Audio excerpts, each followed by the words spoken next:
Good evening, everyone. Welcome to the Harvard Catholic Forum.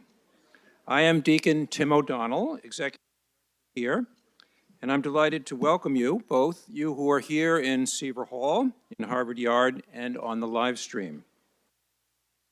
Before introducing the speaker, allow me to say a brief word about the Harvard Catholic Forum.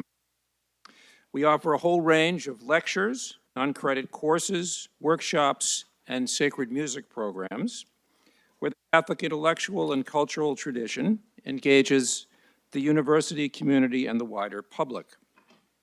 Check out our website at harvardcatholicforum.org.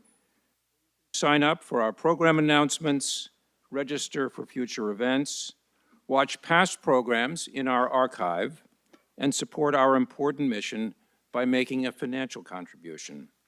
All of our programs are given free of charge, but they are not free to put on, so please help us. We depend on your contributions of any size.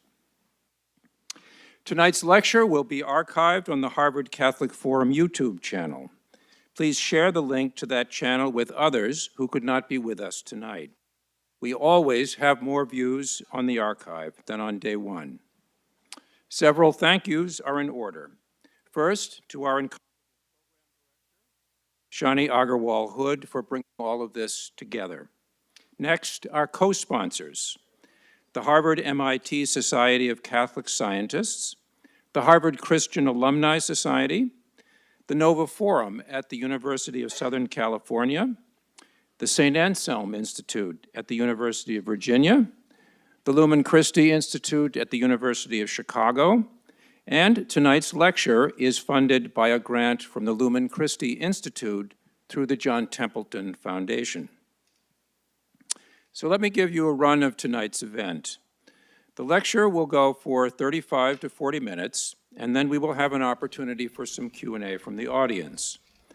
Those of you who are here in person should have received a note card and a pencil when you came in.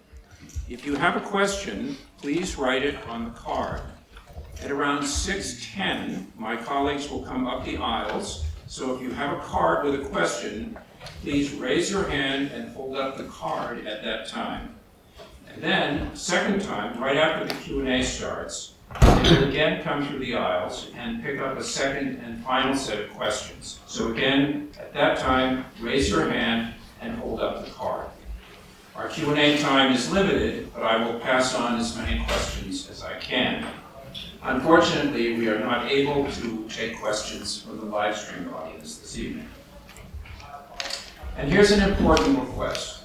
Please help us to evaluate and improve our programs by filling out the 2-minute survey which in-person registrants got with your cards and pencils when you came in.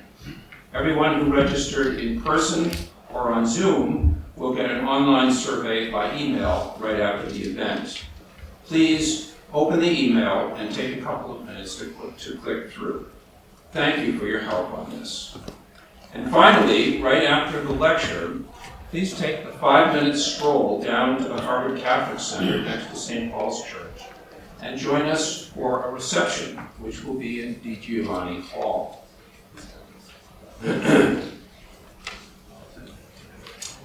So tonight's lecturer, Professor Karin Öberg, has taught at Harvard since 2013. Her specialty is astrochemistry, and her research aims to uncover how chemical processes affect the outcome of planet formation, especially the habitability of nascent planets. She has published over 200 refereed articles, including in Nature and Science.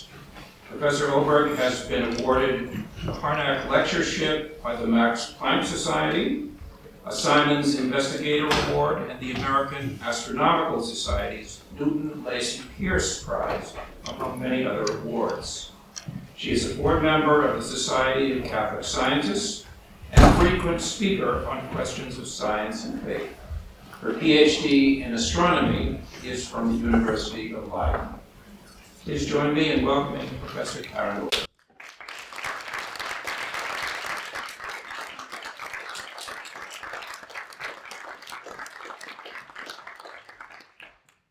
Thank you very much, Deacon Tim, for that introduction and for the Harvard Catholic Forum for hosting this talk. So I'm going to talk about origins. When we think about origins, so the origins of the universe, which seems like maybe it has been explained by contemporary physics, origins of planets, of solar systems, origins of life, and origins of the human person. And I think often when we think about these scientific explanations that now exist, we'll see where some of them might not be sufficient. They can often feel like we're squeezing out the religious explanations, those that we associate with the concept of creation. But I think to understand where sort of science fits in, where Christian theology fits in, it's important to take a step back and think about what this scientific project actually is. This is an image taken from when the universe was very young. Some of the galaxies here existed when the universe was only about 1% of its current age. And in many ways, it's the privilege of the contemporary astrophysicists or contemporary scientists to get to be part of unveiling what the origins of our cosmic order is. This is not something that is that new, however. I think if we imagine standing out on the plains a few thousand years ago, long before light pollution was a thing, and looking up, we would see something like this, so the Milky Way. And this might not show galaxies that are 10 billion or 10 billion years old or older, but it's still already showing us that there is a cosmos out there that is begging for an explanation. These explanations have come in many different kinds over the ages. If we look back in time, one of the first kinds of explanations is that of mythology, here represented by the Babylonian night sky, where one of the things that you notice about the universe, about the cosmos, is that it's changing, that there seems to be some sort of agency going on in the cosmos itself. And what is more natural than to assign agents to it? So you have gods being stars, being planets, being rivers, and so on. I think it's sometimes difficult to understand just how much of a revolution, how much of theological and philosophical revolution happened when the ancient Israelites got rid of this mythological worldview and instead introduced the one that we are familiar with from Genesis. I think when we look back from the perspective of modernity, we tend to notice what are sort of mythological allusions in the creation narrative in the Bible, and missing just how rational and even rationalistic it is. Here, stars and the moon, they are no longer gods, they are lamps. They follow laws, they follow a God-spoken order. This is just profoundly different from the mythological universe. This is the kind of cosmos you can do science in.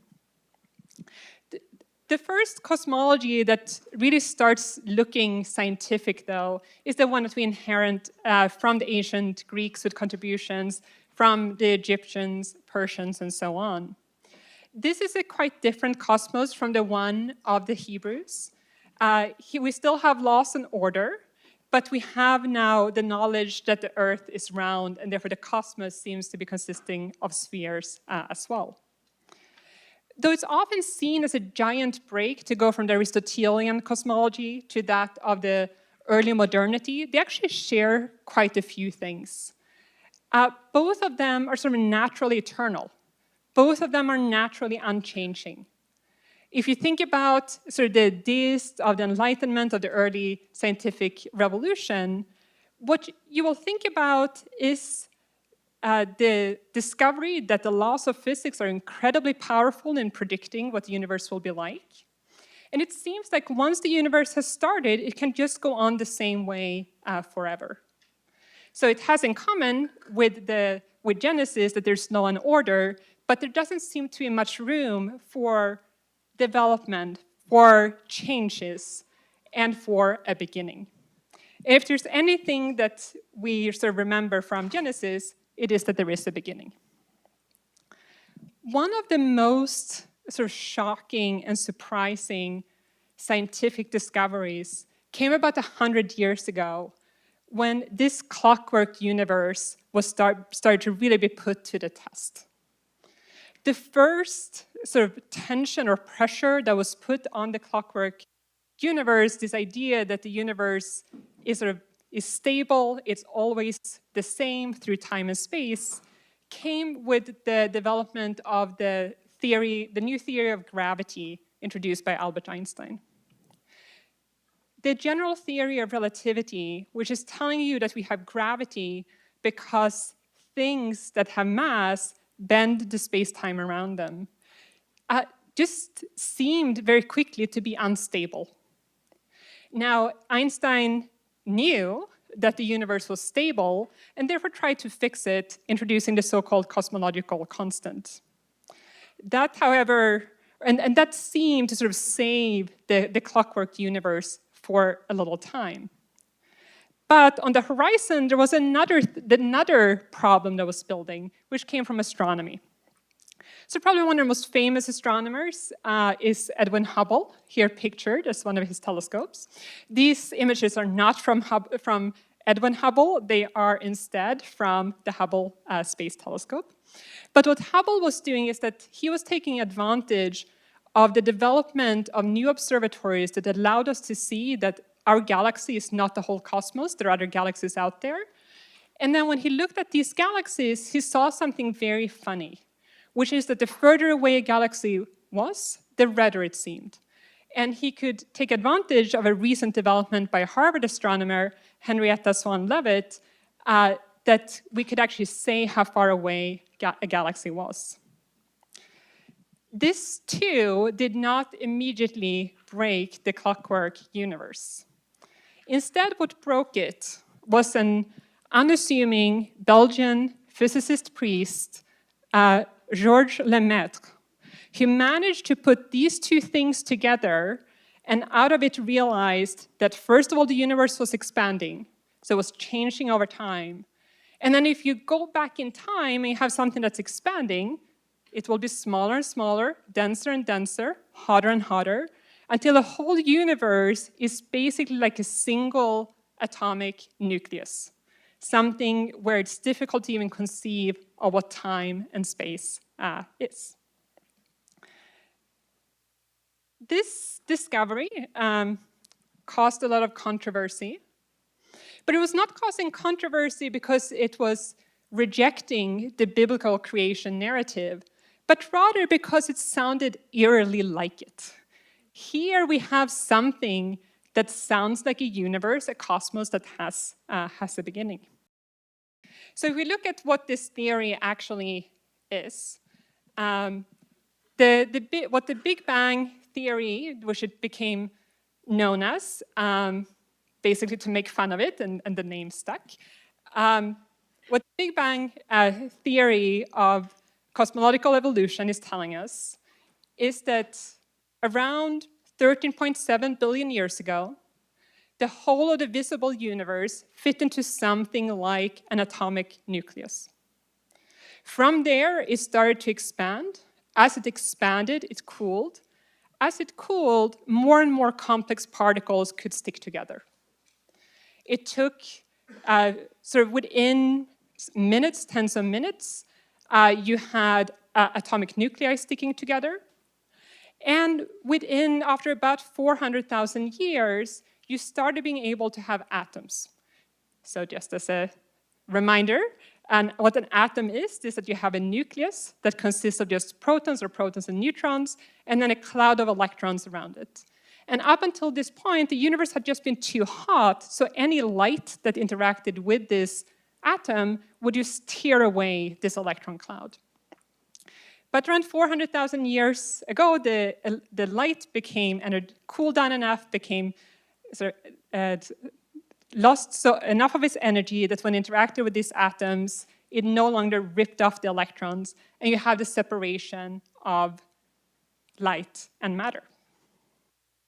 For those of us who are biblically minded, it is difficult to hear that phrase without hearing Genesis 1, that God saw that the light was good. God then separated the light from the darkness and gave us the first picture of the universe, which is the cosmic microwave background. The universe then continued to grow and expand, and we'll come back to that in a moment. But first I want to come back to what seems to be a similarity, this separation that happens both in cosmology and in Genesis. Does this mean that contemporary cosmology is demonstrating that biblical creation is true? Is it even proving that there was that creation out of nothing that is referenced in Genesis 1? Not really. When we think about what the Big Bang is, the Big Bang theory describes a universe that is extreme in many ways, but it is still there. Like you have an expansion of something that is existing. That is very different from the Christian concept of creation, which is creation out of nothing. And here, like, the problem with the concepts of creation out of nothing or creation ex nihilo is that it is impossible to imagine what this is like. And I think many contemporary attempts to imagine it have gone a bit astray, as I'll come back to in a moment. It is not creation out of some sort of pre-existing nothing. It is really something that wasn't there in any shape or form, no laws, no matter, no nothing, and then you have the whole created order coming into existence.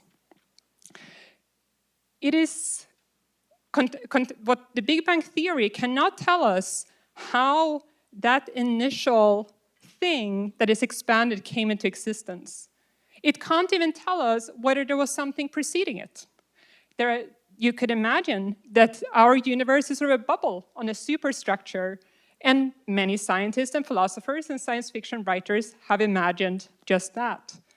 In many ways, we are in the same shoes as Thomas Aquinas when he, in the Middle Ages, explained to his contemporaries that we cannot prove whether the universe had a beginning or not. We cannot say with Aristotle that for sure the universe is eternal, and we cannot say with many other of his contemporaries, as well as contemporary theologians today, that you can demonstrate that the universe had a beginning. We can only know that from Revelation. But let's go back to this creation out of nothing. One of my favorites, St. Basil, 4th century theologian, he had to deal with the ideas of his time of what was the origins of the universe. And he says, complaining, some had recourse to material principles and attributed the origin of the universe to the elements of the word. And further down, deceived by the inherent atheism, it appeared to the Greeks that nothing governed or ruled the universe and that it was all given up to chance. So this is trying to explain the origin of the material universe from material principles, but you can maybe start to see that that is not a very good explanation because it's presupposing some material principle, and that was what we were trying to explain in the first place. More recently, the late Stephen Hawking tried to, instead of looking at material things, looking through more ethereal laws of nature, and said the following: because there is a law such as gravity, the universe can and will create itself from nothing. Spontaneous creation is the reason there is something rather than nothing, why the universe exists, why we exist. But this explanation makes at least two logical fallacies. First, it has a very thin understanding of nothing. The laws of gravity is not the kind of nothing that the Bible is referring to or Christian theology is referring to. But second, it is also, I think in some fundamental sense, misunderstanding what the law of nature is. Saying that the universe came into existence because of the law of gravity is a little bit like saying that the baseball game is being played because the rules of baseball, which I admit I do not know, but I figured this would be an example that at least might resonate with some of you.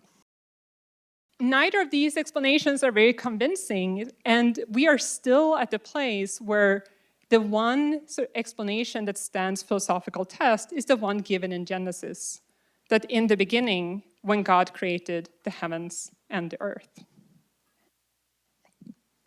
So if we can't use the Big Bang to prove that we have creation out of nothing, and also we can't use it to prove that it doesn't make sense, is there any sort of theological weight to the Big Bang?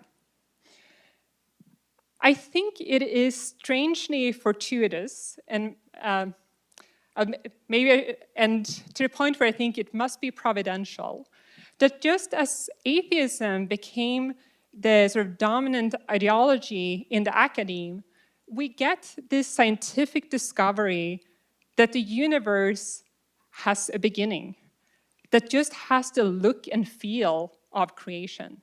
And even if it can't prove it, it for sure begs the question of where the universe came from when you can see that it changes into what looks like nothing as you go back in time.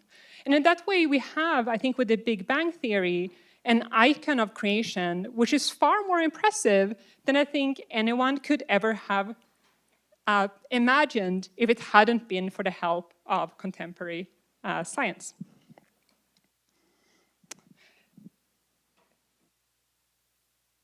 I do, however, want to just rest a little bit on this idea that, okay, we can't use the Big Bang to prove that the universe had a beginning, but it looks like one. And why might God have created a universe that looks like it has a beginning? In the Middle Ages, they didn't have science yet to show us that the universe had something like a beginning.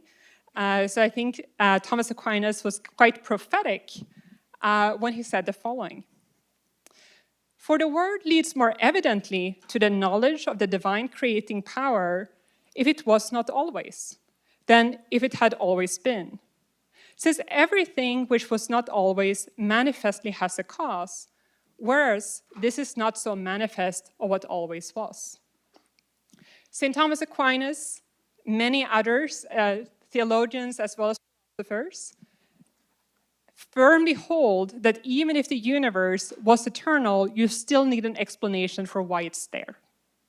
But what Aquinas is saying here is that that is easier to see if you have something with a beginning. And this is, again, where I think this sort of providential discovery comes in. And cosmology does more than just give us a beginning, however. It gives us a story. It turns the whole cosmos into a kind of story with a beautiful narrative of more and more exciting things emerging over time. We started out with this soup of atoms. Then we had stars and planets. Today we have life. That is a quite exciting adventure that this cosmos has been put on. And I think, again, that this is now being revealed by contemporary science is a great gift also to Christianity. This unfolding of this cosmic story over time is driven by a combination of matter, which sets the initial conditions, and then the laws that regulate the interactions of this matter. This is one simulation. Again, I'm being Harvard-centric and taking some from some of my colleagues, that shows how matter is assembled from the early universe and then going forward into galaxies. In this case, actually dark matter. And it's showing how structure emerges over time in this beautiful kind of web-like way. What you can't see, though maybe you caught it, is that there's also though a lot, I should say, it's amazing how far we get with the laws of nature as we know them and some prescribed initial conditions in simulating what the universe really looks like. But I also said something about dark matter. There's also dark energy. There are many things that we still do not understand about the universe and that just seems really, really mysterious. And when you put the two things together, that on the one hand you have this well-ordered, amazingly well-regulated cosmos that is so well-governed by these laws of nature, and then right when you think that you're on your way to just understanding it all, you find out that like 97% of all matter and energy is hidden to us. If I were to try to predict what kind of universe that the Christian God would create, it would probably be something like that.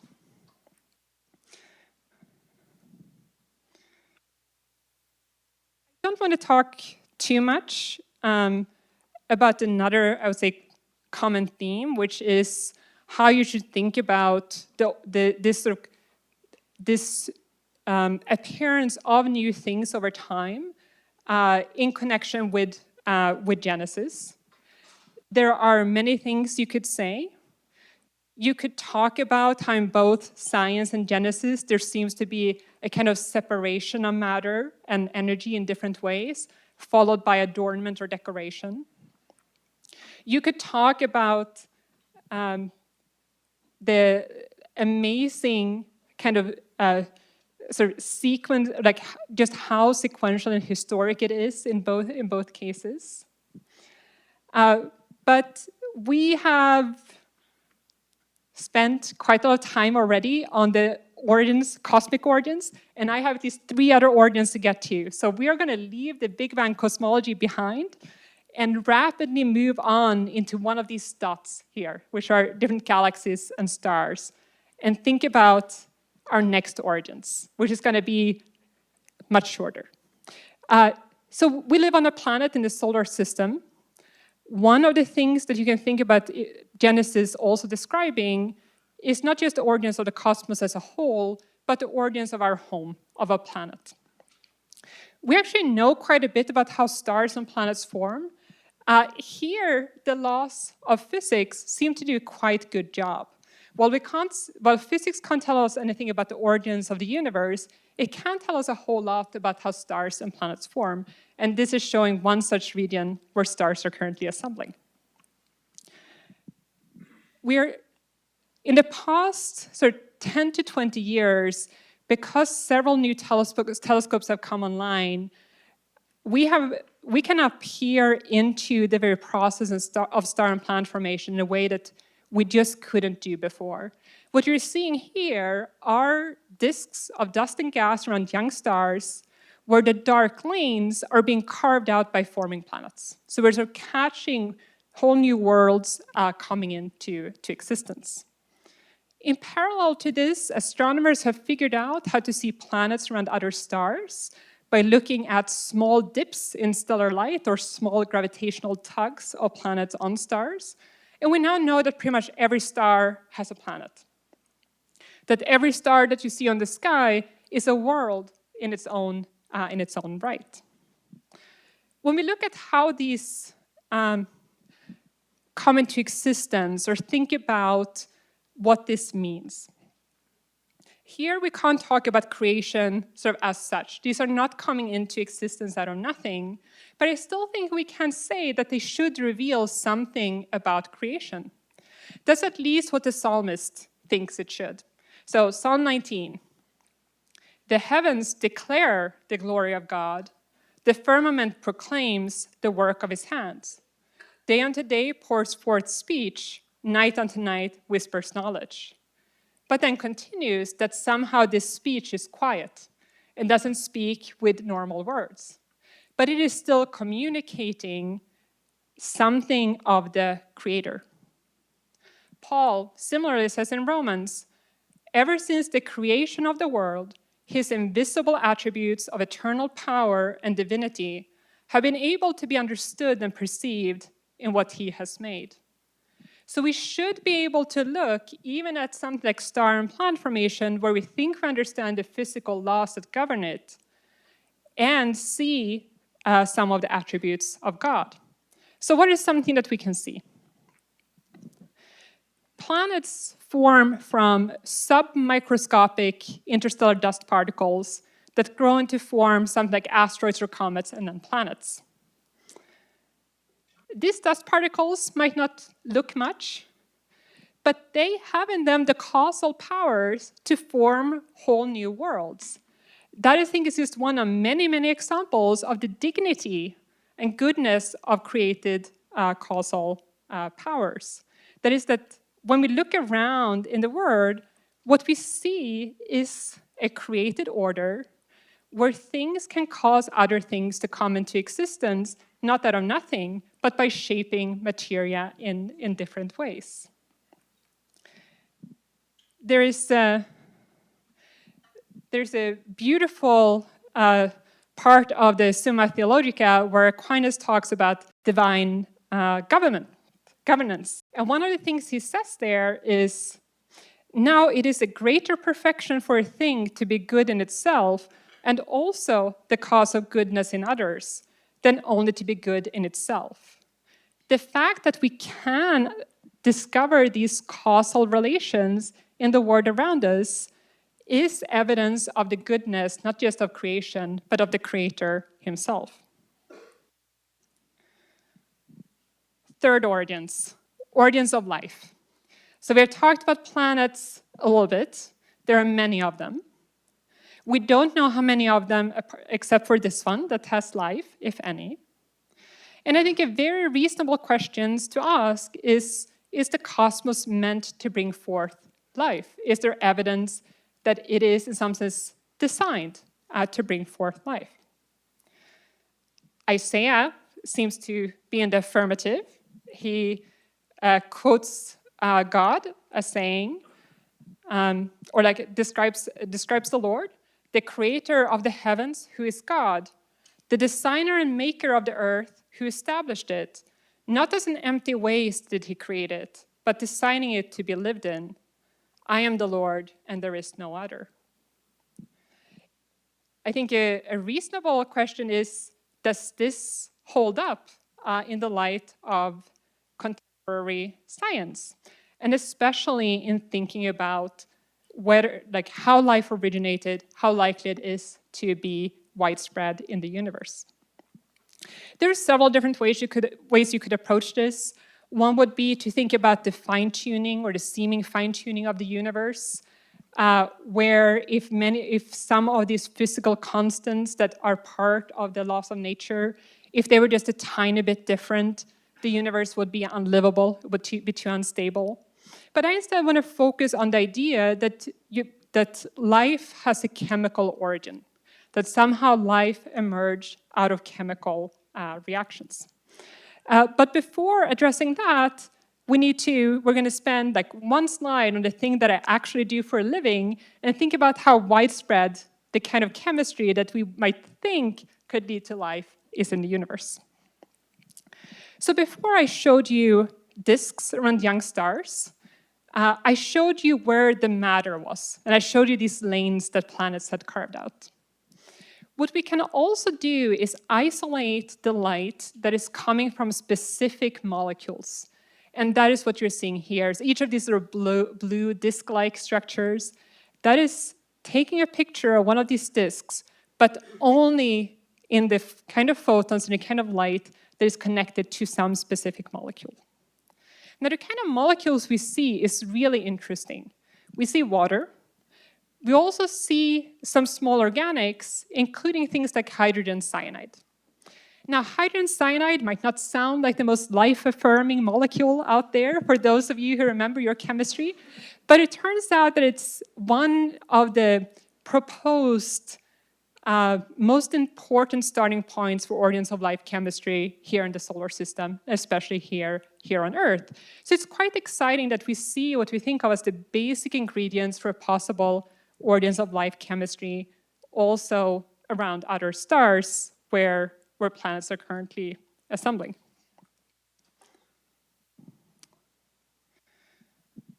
There are many objections that you could think about raising when trying to figure out whether it's possible to have a chemical origins of biology, of organisms. It is it is not, we have not yet figured out a way to do it, would be like the most basic one. How to go from things like hydrogen cyanide to even the most basic living thing is currently beyond our grasp. And you will find both secular and religious chemists who thinks that this is just too hard. And I think we talked to secular chemists, it would be, it's so hard, it probably only happened once. And to more religious ones, that it happened at least once because of divine intervention. This is a reasonable sort of chemical objection, though I actually think that the past decade and even the past few years have shown us that chemistry might be more directed towards biology than we previously assumed. I think this is, if this turns out to be true, is super exciting. If we think back on that the cosmos was sort of created to be lived in, that is what you would expect. You would expect that somehow the building blocks of biology is directed towards living things, and that the kind of chemical reactions that are preferred are the ones that create the kind of molecules that you would need for biology. This is still a debated question. Another, I would say, debated question is if there are statistical or mathematical problems with an origins of life. You might have heard talks where they say that even the simplest strand of DNA or RNA is impossible to put together by chance. Just the math doesn't work out. You would need more time than there is in the entire universe to do it for a single one. But those kind of claims also tend to assume that chemistry is agnostic, that there aren't some reactions that are preferred that might lead you towards producing a kind of DNA and RNA molecules that would be useful for life. Finally, there are philosophical concerns. This is a small snippet of a wonderful project showing how the life inside of a cell, this is showing a motor protein carrying its weight inside of a cell. This is going on in all of you as we speak. It's pretty cool. It is difficult to conceive of that dead matter, inanimate matter, has the causal power to produce living things. This is, again, it depends a bit on your philosophical intuitions and pre-commitments. I am not going to try to convince you that one or the other side is correct. I will, however, mention that St. Thomas Aquinas thought that it was possible to have animate things, flies, emerge from dead matter, carcasses, and that this is something that he thought he could make sense of within his Aristotelian philosophical framework. So given his importance within the Christian tradition, that is at least something I think one should take seriously. My main point, however, is going to be not to try to convince you right now that these chemical, mathematical, or philosophical objections are strong or weak. I might have given it away that I don't think they're very strong, but rather that I don't think Christians has a lot of skin in the game. Because the fourth kind of objections you could think of, theological ones, I think are non-existent if we take sort of a serious look at Christian theology. I have so far talked about creation out of nothing, as an event, as something that happened at some point in time. But that is actually not its most sort of fundamental, like the most fundamental part of the concept of creation. Rather, creation is primarily a kind of relationship. Aquinas puts it, for creation is not a change, but the very dependency of the created act of being upon the principle from which it is produced. And thus, creation is a kind of relation.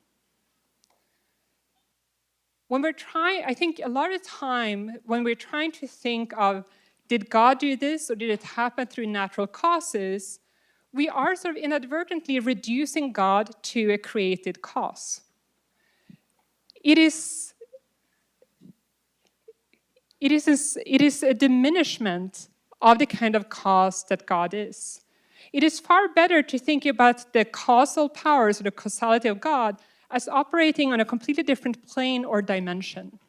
And to borrow an analogy from a friend of mine, Stephen Barr, to ask whether God or natural causes cause the origins of life is a little bit like asking, did Hamlet or Shakespeare kill Polonius in the play Hamlet?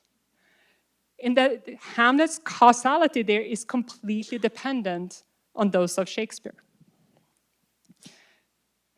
So if we have at least temporarily removed any theological concern for the origins of life, and we leave that question open, we can then finally get to the origins of human beings. So life on Earth has a long history. We don't know exactly how long. The Earth itself is about 4.6 billion years ago. By 3.5 billion years, there's definitely life, and it might stretch back much, much further.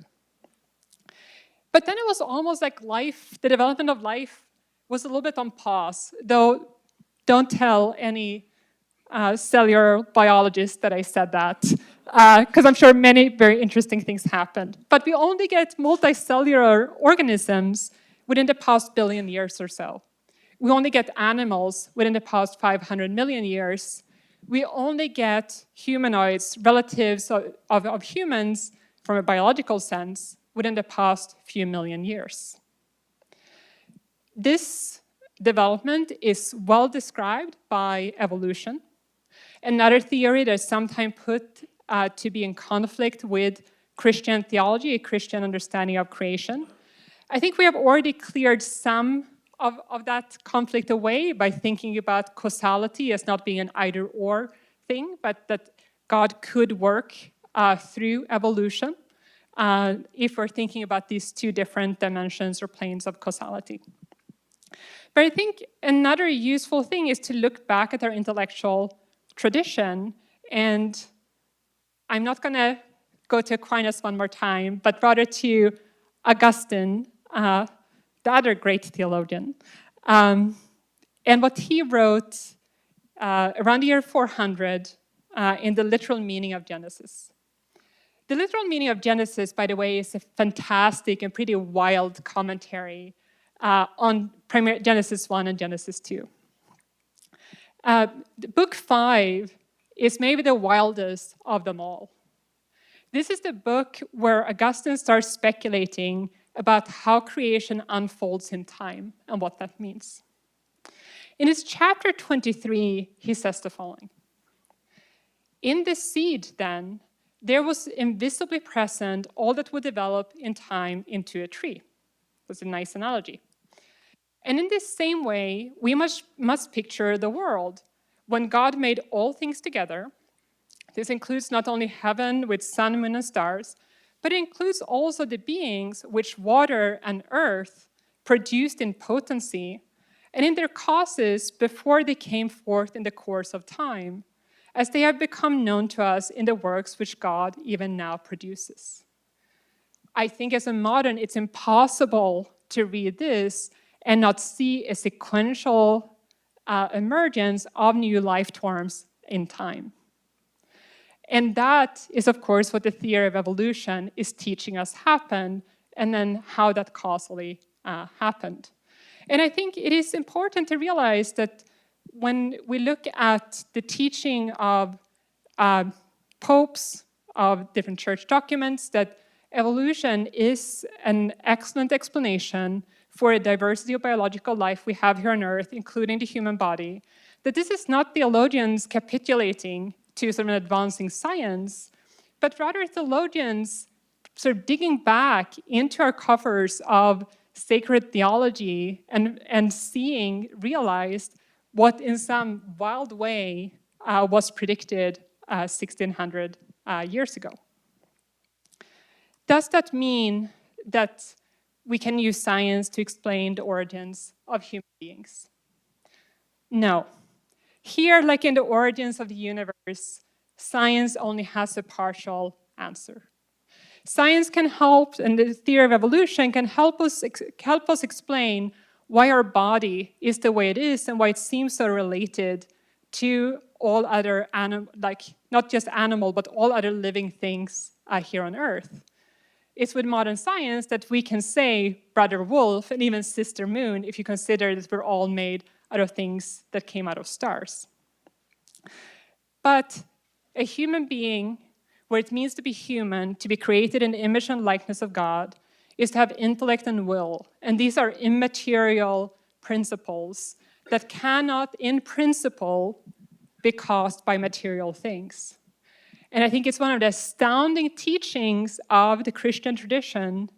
There's sort of two things that are being created out of nothing, is the whole cosmos and you.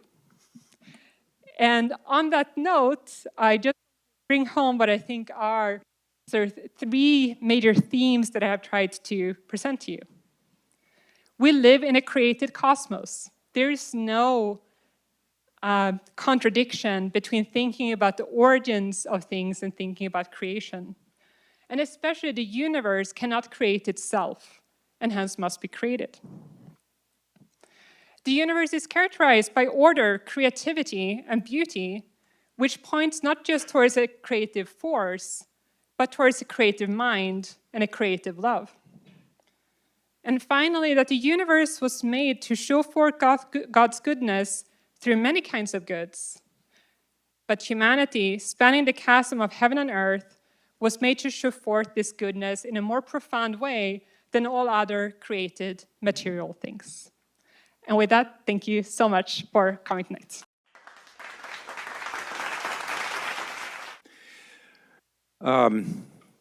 We have a number of good questions from the audience here. Let me start with this.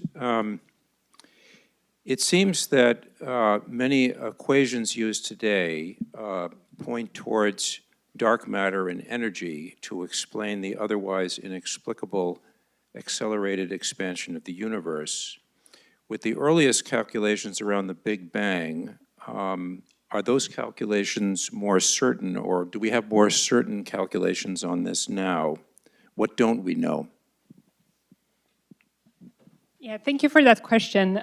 Before actually answering the question, and I might do this again, I just want to point out the word equations there, that I think one of the great mysteries of physics, of the universe, is that it seems to be following a mathematical language.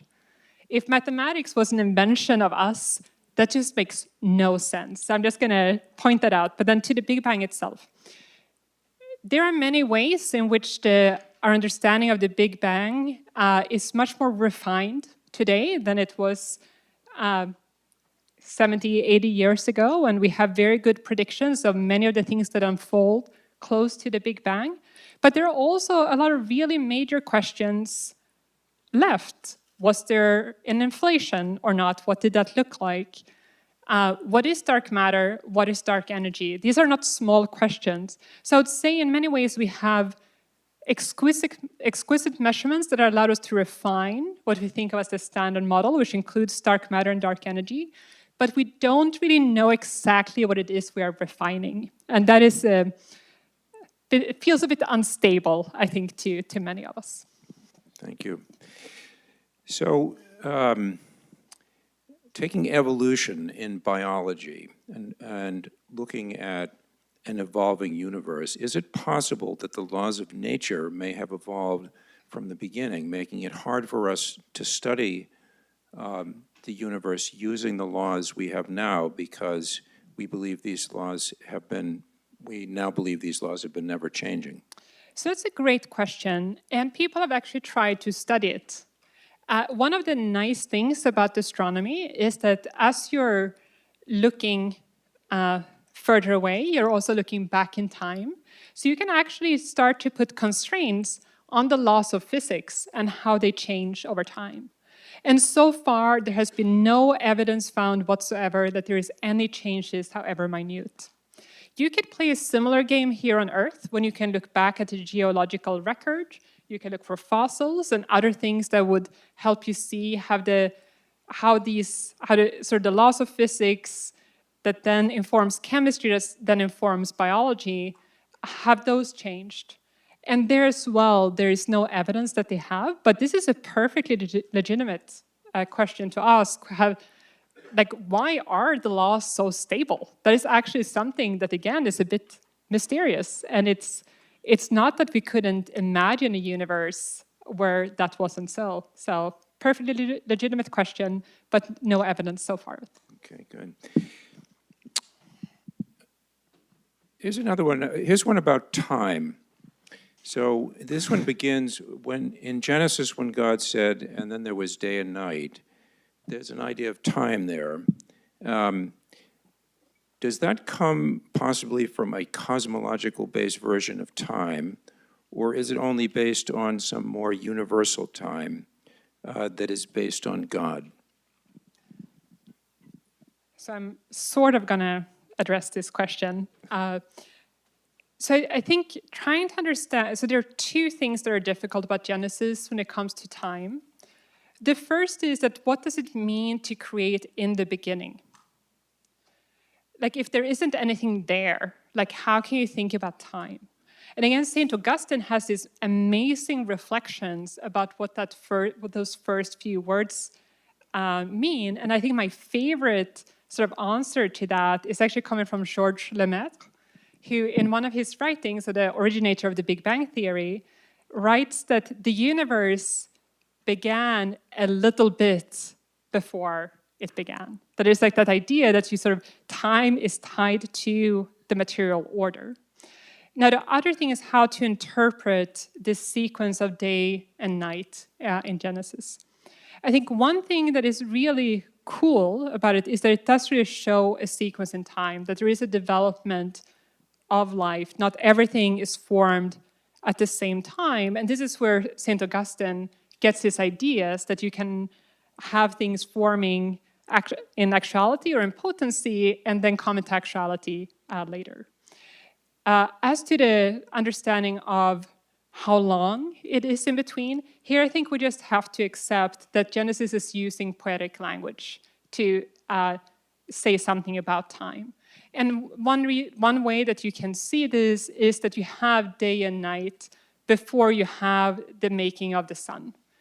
And while we might think of ourselves as more scientifically advanced than our forefathers, I can guarantee you that the human author, as well as the divine one, knew that here on earth, day and night is defined by the sun. So that is a clue in the text itself. Good, thank you. If the cosmos is meant for creating life, why do you think we have not discovered any planet with life, with intelligence like us yet? Shouldn't the universe be full of life by now? It might. So I think we underestimate, so putting intelligence to the side for a while, and I'll explain why momentarily, just thinking life in general. We do not have the telescopes to find life on an Earth-like planet right now. I hope we do eventually, but right now we don't. So we cannot answer that question about just how non-intelligent, how widespread that kind of life is. It could be the planet around our most nearby star could have life on it right now, and we would not know about it. So intelligent life. There, I think the question is, okay, well, maybe you don't need to go there because they would come here, and where are all the aliens? So I'm not going to answer that question directly. I'm just going to make the point that to get intelligent life, or I think better rational life, that is not something that you get from nature, that you get by a direct creation of God. And you could speculate about how often, how frequently that God does that, or would like to do that. C.S. Lewis has a beautiful reflection on this, that maybe he wants to sort of quarantine us from each other, so original sin and such doesn't spread too much. There are many things you could speculate about there, but I think it's just important to distinguish between life that can emerge naturally and rational life that require that direct divine intention. Question here that around the possibility of life coming from chemical reactions.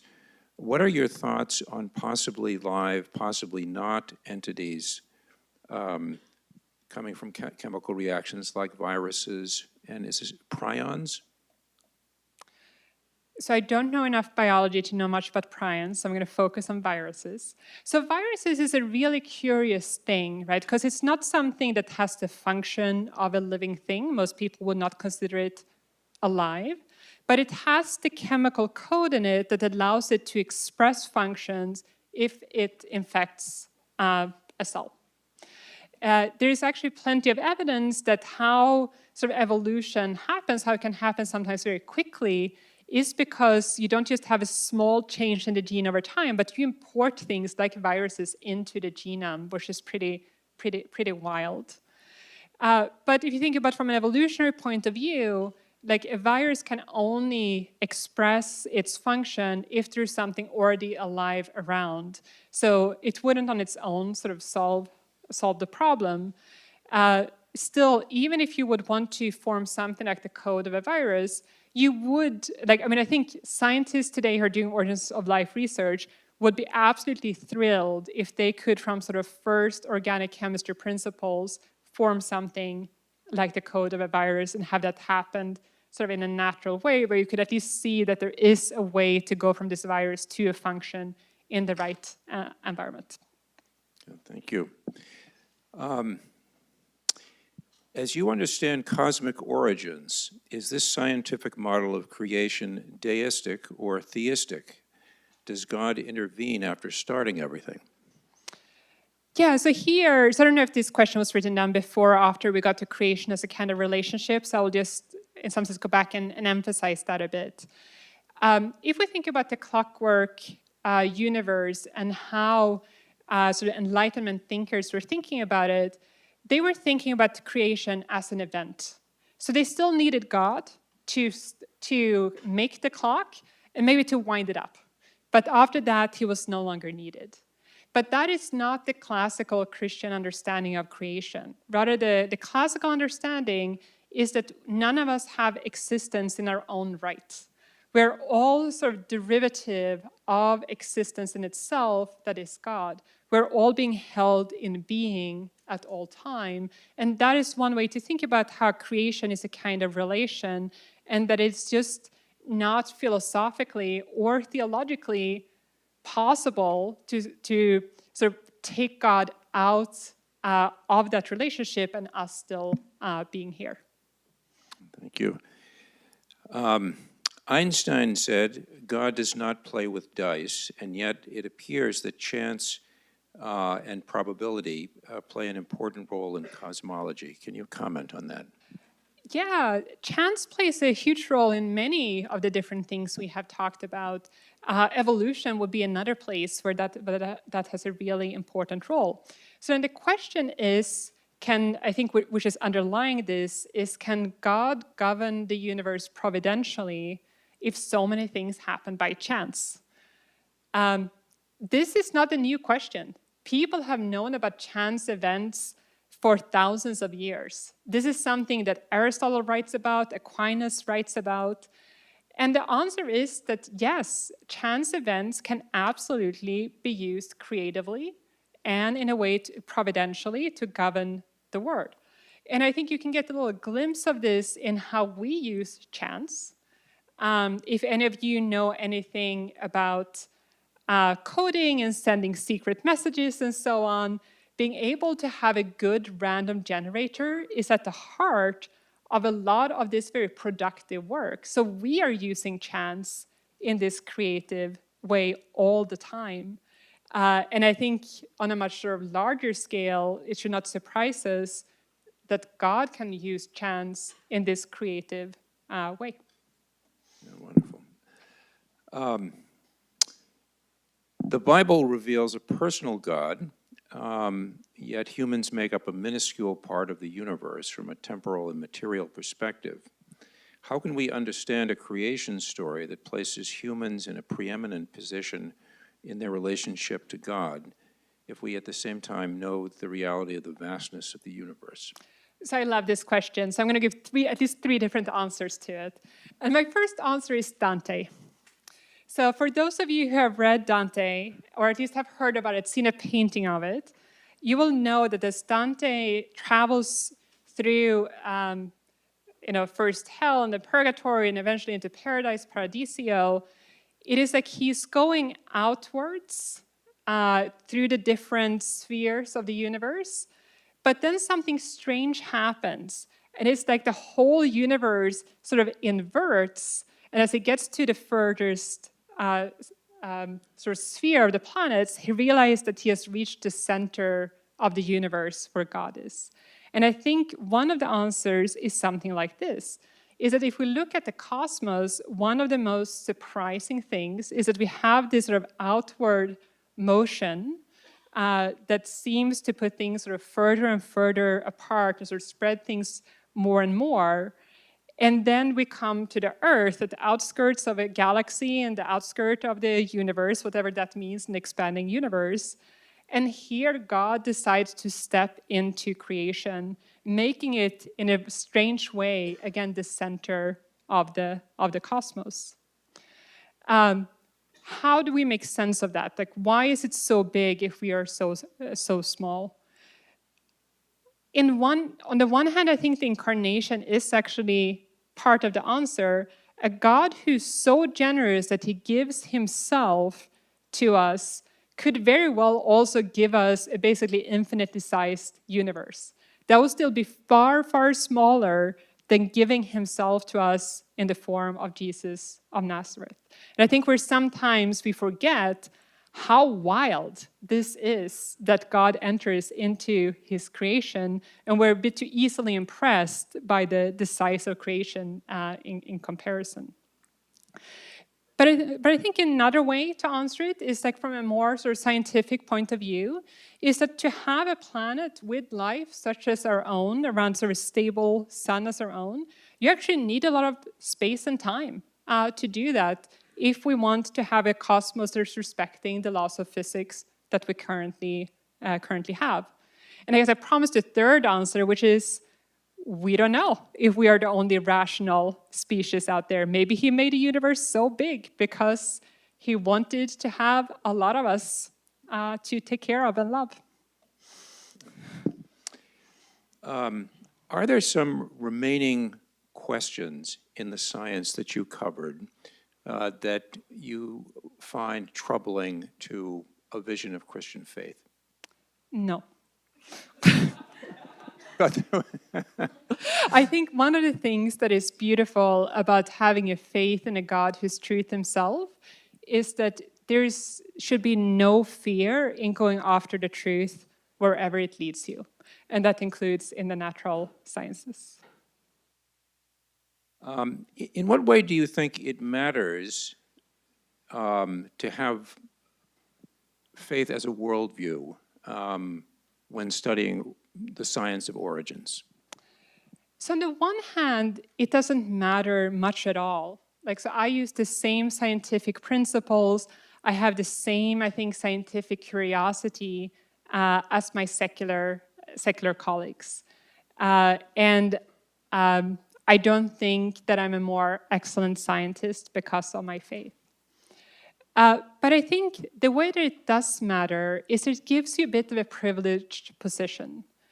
I get to expect to find order and solutions where they do not, or at least where they have no reason to do so. That there is a sense of we're all trying to lift the veil and sort of stare into the material order. But as a Christian, you're just delighted rather than surprised to find beauty and order as you lift the veil.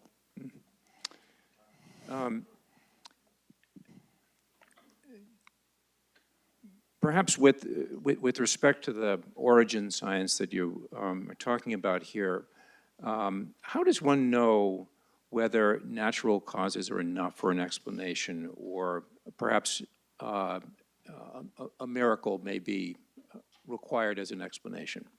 Yeah, so I think there are two stages one can think of. One is if it is in principle possible to have a natural cause. So we covered two things, like the origins of the whole material order on the one hand, and the origins of the human soul. So these are not in principle possible to have emerged from natural causes. So there you are safe in invoking a direct work of God, a miracle, if you so wish, or an intervention. Then I think you have things where we just have really good physical or chemical or biological explanations, where it seems like our theories are doing a good job. And here I think very few would be tempted to try to invoke a miracle, something like the formation of a planet. But then you have these things that are where science isn't there yet and maybe never will be, things like the origins of life. I think that is maybe the prime example for today. And there, I think you go much more on philosophical, scientific, and theological intuition than anything else. My intuition there is that the way that God prefers to order the universe is through secondary causes. That he seems to take delight in giving sort of the maximum causal powers to his created things. So my prejudice there is going to be, if it's not in principle impossible, is that we are going to find sort of a natural causal explanation. That comes with a big caveat, though, which is that then and then, God, as a sign and a special grace to us, reveals himself miraculously. That is, but I think the word sign there is key. That we do not have a God who's sort of a capricious, kind of playing around, or think about sort of like a fairy or something like that, that's going to sort of pop some stars into existence to mess up my astronomy observations. That is not the kind of God that we believe in. We believe in a God who takes delight in the ordering. And I think, therefore, we can assume that it is only as a sign that we will have a miracle. And those kind of signs are typically going to be ordered towards the restoration of the human person rather than anything else. So that would be where I would look for miracles. So a last question. This takes you completely outside your talk, and it's actually a real last question. What is your opinion on traditional Christian eschatology? The second, I'm going to continue the question here. The second coming, resurrection, the new kingdom, and so on, and how it conflicts with or synthesizes with astronomy's predictions about the universe's ultimate direction. So first of all, I'm an obedient daughter of the church, and I hold all the teachings of the church. Second, so I believe that Christ will return. So if you look at the sort of predictions of cosmology, setting aside the sort of Christian eschatology, it is that the universe will continue to expand. It will, over time, become cooler and cooler, darker and darker, more and more isolated. We're talking here, though, about changes that happens on billions or hundreds of billions of years of timescale. I find it difficult to believe that if humanity, sort of as a rational animal, has been around for maybe 40, 50,000 years, maybe 100,000 years at most, in a universe that's already close to 14 billion years, that Jesus will wait another 14 billion years to return. So my guess is that we're going to see him coming back sooner than what cosmology would predict as sort of the heat death of the universe. And I guess that's maybe a good ending. Good. Well, wonderful. Thank you so much.